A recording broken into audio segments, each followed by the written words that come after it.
नमस्कार दोस्तों, आपके अपने चैनल हमारे संस्कार में आपका बहुत बहुत स्वागत है। आज हम आपके लिए लेकर आए हैं गुरुवार प्रदोष व्रत की कथा। लेकिन उससे पहले अगर आप हमारे चैनल पर नए हैं और अभी तक चैनल को सब्सक्राइब नहीं किया है तो आप सभी से करबद्ध निवेदन है, प्लीज़ हमारे चैनल को सब्सक्राइब करें, वीडियो को लाइक करें, ज़्यादा से ज़्यादा शेयर करें ताकि इन कथाओं के श्रवण का लाभ और लोगों को भी मिल सके। बेल आइकन को दबाना ना भूलें जिससे कि हमारी आगे आने वाली हर वीडियो की जानकारी आपको नोटिफिकेशन के जरिए मिल जाया करे।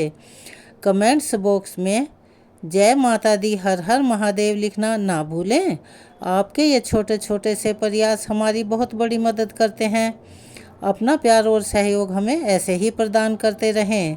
भगवान भोलेनाथ और माँ पार्वती की कृपा आप सभी पर हमेशा बनी रहे। वैसे तो धर्म, कर्म और व्रतों का हर युग में अपना एक विशेष महत्व होता है, लेकिन कलयुग में भगवान भोलेनाथ की भक्ति सबसे सरल और शीघ्र फल देने वाली मानी गई है, क्योंकि इस युग में भौतिकता, छल कपट का बोलबाला है। अर्थात ज़्यादातर इंसान अपने फायदे के लिए किसी को भी दुख और नुकसान पहुंचा सकते हैं, जिससे प्राणी अर्थात मनुष्य शीघ्र ही मोहमाया के वशीभूत हो जाते हैं और सत्य और ईमानदारी के मार्ग से भटक जाते हैं, जैसा कि संयोग आज बन रहा है। ऐसे में इस तरह के संयोग की प्राप्ति बड़ी दुर्लभता से होती है, जो कि अति शुभ फल देने वाली और कल्याणकारी मानी जाती है। अर्थात आज गुरु प्रदोष और मासिक शिवरात्रि का एक ही दिन पड़ना बहुत ही शुभ संयोग माना जा रहा है। आज के दिन शिव भक्ति से सभी भक्तों को न केवल सांसारिक कष्टों से मुक्ति मिलती है, बल्कि शिव की कृपा भी प्राप्त होती है और शिव की कृपा से घर में सुख, शांति, समृद्धि का वास हमेशा बना रहता है। एक और तो गुरु ग्रह को धर्म, ज्ञान और शुभता का प्रतीक माना जाता है और शिव तो स्वयं ही कल्याणकारी, करुणामयी और समस्त संसार का पालन करने वाले हैं। इसमें तो कोई संदेह ही नहीं है। जो भी मनुष्य इस दुर्लभ संयोग पर शिव जी का पूजन, शिवलिंग का अभिषेक विधि विधान से करता है और व्रत रखता है, उसके बाद में कथा को पढ़ता, सुनता या दूसरों को सुनाता है, उसे अक्षय पुण्यों की प्राप्ति होती है। हमारे वेद शास्त्रों में भी ऐसा वर्णित है कि इस कलयुग में कठिन तप, यज्ञ और अनेकों व्रतों की तुलना में शिव के नाम स्मरण मात्र से ही जन्म जन्मांतरों के पापों और कष्टों से मुक्ति मिल जाती है, यानी कि उनका शमन हो जाता है और अंत में मोक्ष की प्राप्ति होती है। एक और यह अटल सत्य है कि शिव कालों के भी काल हैं। जो सच्चे मन से शिव का स्मरण मात्र करता है और उनका पूजन करता है, उसके जीवन में कोई भी ग्रह बाधा उत्पन्न नहीं कर सकते। तो चलिए कथा शुरू करने से पहले प्रदोष काल के समय के बारे में जान लेते हैं। आज गुरुवार 27 मार्च को प्रदोष काल का समय शाम को 5:51 से शुरू होकर 7:21 तक रहेगा। आज के दिन शिव स्तुति का पाठ करना और शिव चालीसा पढ़ना बहुत ही शुभ फल देने वाला माना जाता है, उसका विशेष महत्व होता है। और इस दिन गुरु प्रदोष व्रत कथा का पाठ करने से व्यक्ति को भगवान शिव के साथ साथ माता पार्वती की भी असीम कृपा प्राप्त होती है। साथ ही इस कथा के बिना प्रदोष व्रत को अधूरा माना जाता है। और आज तो प्रदोष व्रत और मासिक शिवरात्रि एक ही दिन है, तो इसीलिए पहले हम प्रदोष व्रत की कथा सुनते हैं, उसके बाद में मासिक शिवरात्रि की कथा भी अवश्य ही सुनिएगा और वीडियो को पूरा सुनिएगा। एक बार की बात है, इंद्र और वृत्रासुर में घनघोर युद्ध हुआ। उस समय देवताओं ने दैत्य की सेना को पराजित कर दिया और उसे नष्ट भ्रष्ट कर दिया। अपना विनाश देखकर वृत्रासुर अत्यंत क्रोधित हो स्वयं युद्ध करने के लिए तैयार हुआ। मायावी असुर ने आसुरी माया से भयंकर विकराल रूप धारण कर लिया। उसके स्वरूप को देखकर इंद्र आदि सभी देवताओं ने इंद्र के परामर्श से परम गुरु बृहस्पति जी का आवाहन किया। गुरु तत्काल आकर कहने लगे, हे देवेंद्र, अब तुम वृत्रासुर की कथा ध्यान मगन होकर सुनो। मैं उसके बारे में पहले तुम्हें जानकारी दे दूं। वृत्रासुर प्रथम बड़ा तपस्वी और कर्मनिष्ठ था। इसने अपने पूर्व जन्म में गंधमादन पर्वत पर घोर तपस्या करके शिवजी को प्रसन्न किया था। पूर्व समय में यह चित्ररथ नाम का राजा था, जो तुम्हारे समीप सुरम्य वन है, जिसमें कि तुम विहार करते हो, वह इसी का राज्य था। अब साधु प्रवृत्ति विचारवान महात्मा उस वन में आनंद लेते हैं। भगवान के दर्शन की अनुपम भूमि है। एक समय चित्ररथ स्वेच्छा से कैलाश पर्वत पर चला गया। भगवान का स्वरूप और वाम अंग में जगदम्बा को विराजमान देखकर चित्ररथ हंसा और हाथ जोड़कर शिव शंकर से बोला, हे प्रभु, हम माया मोहितों को विषयों में फंसे रहने के कारण स्त्रियों के वशीभूत रहते हैं, किंतु देवलोक में तो ऐसा कहीं दिखाई नहीं दिया कि कोई स्त्री सहित सभा में बैठे। चित्ररथ के ये वचन सुनकर सर्वव्यापी भगवान शिव शंकर हंसकर बोले कि हे राजन, मेरा व्यवहारिक दृष्टिकोण थोड़ा अलग है। मैंने मृत्युदाता कालकूट महाविष का पान किया है, फिर भी तुम साधारण जनों की भांति मेरी हंसी क्यों उड़ाते हो? तभी पार्वती यह सुनकर क्रोधित हो उठी और उन्होंने क्रोधित होकर चित्ररथ की ओर देखते हुए कहा, अरे ओ दुष्ट, तूने सर्वव्यापी महेश्वर के साथ मेरी भी हंसी उड़ाई है और अब तुझे अपने कर्मों का फल भुगतना ही पड़ेगा। उपस्थित सभासद महान विशुद्ध प्रकृति के शास्त्र तत्वान्वेषी हैं और सनक, सनंदन, सनत कुमार हैं। हे सर्व अज्ञान के नष्ट हो जाने पर शिव भक्ति में तत्पर हैं। अरे मूर्खराज, तू तो बहुत चतुर है, अतएव मैं तुझे वह शिक्षा दूंगी कि फिर तू कभी आगे भविष्य में ऐसे संतों के मजाक का दुस्साहस कर ही नहीं पाएगा। अब मैं तुझे श्राप देती हूँ कि तू दैत्य का स्वरूप धारण करके विमान से नीचे गिर जा, कि अभी तू पृथ्वी पर चला जा। जब जगदम्बा भवानी ने चित्ररथ को ये श्राप दिया तो वह उसी क्षण विमान से गिरकर राक्षस योनि को प्राप्त हो गया और प्रख्यात महासुर नाम से प्रसिद्ध हुआ। त्वष्टा नामक ऋषि ने उसे श्रेष्ठ तप से उत्पन्न किया और वही वृत्रासुर शिव भक्ति में ब्रह्मचर्य से रहा। इस कारण तुम उसे जीत नहीं सकते। अतएव मेरे परामर्श से यह प्रदोष व्रत करो, जिससे महाबलशाली दैत्य पर विजय प्राप्त कर सको। गुरुदेव के वचनों को सुनकर सब देवता प्रसन्न हो गए और गुरुवार त्रयोदशी यानी के प्रदोष व्रत की विधि विधान जानकर यह व्रत विधि विधान से किया और गुरु प्रदोष व्रत के प्रताप से इंद्र ने शीघ्र ही वृत्रासुर पर विजय प्राप्त कर ली। अतः कहने का तात्पर्य यह है कि जो भी प्राणी इस व्रत को विधि विधान और भक्ति भाव से करेगा, उसे अपने जीवन की सभी समस्याओं से छुटकारा मिलेगा और वह हमेशा अपने जीवन में विजयी रहेगा। अब हम आपको गुरु प्रदोष पर सुनी जाने वाली एक और पौराणिक कथा सुनाने जा रहे हैं। उसके अनुसार एक नगर में एक ब्राह्मणी रहती थी। उसके पति का स्वर्गवास हो चुका था।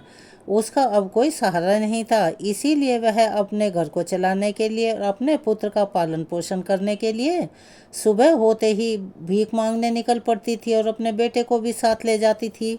वह खुद का और अपने पुत्र का पेट पालती थी। एक दिन वह ब्राह्मणी घर लौट रही थी तो उसे एक लड़का घायल अवस्था में कराहता हुआ मिला। ब्राह्मणी दयावश उसे अपने घर ले आई। वह लड़का विदर्भ का राजकुमार था। शत्रु सैनिकों ने उसके राज्य पर आक्रमण करके उसके पिता को बंदी बना लिया था और राज्य पर नियंत्रण कर लिया था। इसीलिए वह मारा मारा फिर रहा था। राजकुमार ब्राह्मण पुत्र के साथ ब्राह्मणी के घर पर रहने लगा और एक दिन अंशुमति नाम की एक गंधर्व कन्या ने राजकुमार को देखा तो वह उस पर मोहित हो गई। अगले दिन अंशुमति अपने माता पिता को राजकुमार से मिलाने के लिए लाई। उन्हें भी राजकुमार पसंद आ गया। कुछ दिनों बाद अंशुमति के माता पिता को शंकर भगवान ने स्वप्न में दर्शन दिए और आदेश दिया कि राजकुमार और अंशुमति का विवाह कर दिया जाए। वैसा ही किया गया। ब्राह्मणी प्रदोष व्रत करने के साथ ही भगवान शंकर की पूजा पाठ भी किया करती थी। प्रदोष व्रत के प्रभाव और गंधर्व राज की सेना की सहायता से राजकुमार ने विदर्भ से शत्रुओं को खदेड़ दिया और पिता के साथ फिर से सुखपूर्वक रहने लगा। राजकुमार ने ब्राह्मण पुत्र को अपना प्रधानमंत्री बनाया और ऐसा माना जाता है कि जैसे ब्राह्मणी के प्रदोष व्रत के प्रभाव से दिन बदले, वैसे ही भगवान भोलेनाथ शंकर अपने भक्तों के दिन फेरते हैं। तो यह थी एक अन्य कथा। आपको कैसी लगी? कमेंट्स बॉक्स में अपनी राय अवश्य ही लिखें। और चलिए अब हम आपको सुनाने जा रहे हैं शिव चालीसा का पाठ। एक बार मेरे साथ प्यार से बोलिए, भगवान भोले शंकर की जय। हर हर महादेव। जय गणेश गिरिजा सुवन मंगल मूल सुजान। कहत अयोध्या दास तुम देहु अभय वरदान। जय गिरजापति दीन दयाला सदा करत संतन प्रतिपाला। भाल चंद्रमा सोहत नीके कानन कुंडल नाग फनीके। अंग गोर सिर गंग बहाए मुंड माल तन छार लगाए। वस्त्र खाल बाघंबर सोहे छवि को देखी नाग मन मोहे। मैना मातु की हवै दुलारी वाम अंग सोहत छवि न्यारी। कर त्रिशूल सोहत छवि भारी करत सदा शत्रुन क्षयकारी। नंदी गणेश सोह तह कैसे सागर मध्य कमल हो जैसे। कार्तिक श्याम और गण राऊ या छवि को कही जात न काऊ। देवन जब ही जाए पुकारा तब ही दुख प्रभु आप निवारा। किया उपद्रव तारक भारी देवन सब मिली तुम ही जुहारी। तुरत षडानन आप पठायो तलव निमेष मह मारी गिरायो। आप जलंधर असुर संहारा सुयश तुम्हार विदित संसारा।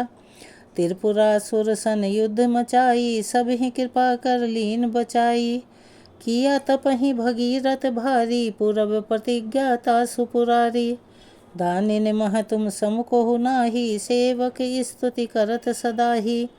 वेद नाम महिमा तव गाई अकथ अनादि भेद नहीं पाई। प्रकटि उथद मंथन में ज्वाला जरत सुरासुर भये विहाला। कीन्ही दया तह करी सहाई नीलकंठ तब नाम कहाई। पूजन रामचंद्र जब कीन्हा जीत के लंक विभीषण दीना। सहस्त्र कमल में हो रहे धारी कीन परीक्षा तब ही पुरारी। एक कमल प्रभु राखे उजोई कमल नयन पूजन चह सोई। कठिन भक्ति देखी प्रभु शंकर भये प्रसन्न दिए इच्छित वर। जय जय जय अनंत अविनाशी करत कृपा सबके घटवासी। दुष्ट सकल नित मोहि सतावे भ्रमत रहो मोहि चैन न आवे। त्राहि त्राहि मैं नाथ पुकारो यही अवसर मोहि आन उबारो। लय त्रिशूल शत्रुन को मारो संकट से मोहि आन उबारो। मात पिता भ्राता सब हो कोई संकट में पूछत नहीं कोई।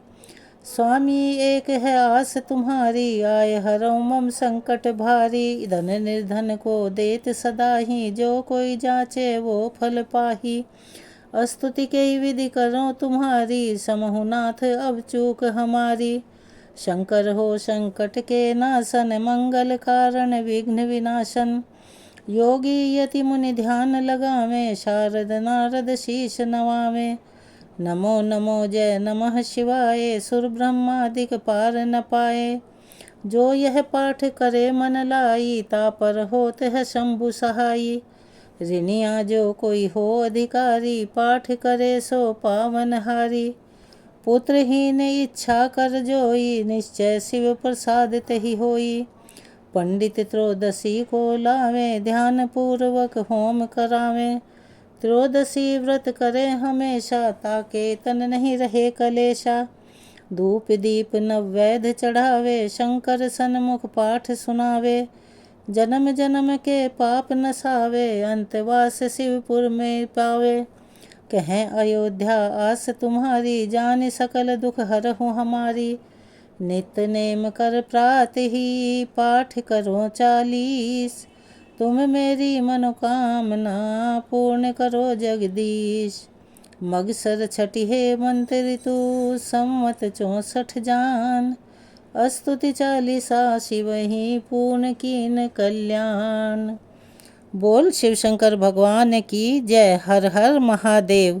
यहाँ पर शिव चालीसा संपूर्ण होती है। अगर आप हमारे चैनल पर नए हैं और अभी तक चैनल को सब्सक्राइब नहीं किया है तो आप सभी से निवेदन है प्लीज़ हमारे चैनल को सब्सक्राइब करें, वीडियो को लाइक करें, ज़्यादा से ज़्यादा शेयर करें ताकि इस कथा के और शिव चालीसा के श्रवण का लाभ और लोगों को भी मिल सके। बेल आइकन को दबाना ना भूलें ताकि हमारी आगे आने वाली हर वीडियो की जानकारी आपको नोटिफिकेशन के ज़रिए मिल जाया करे।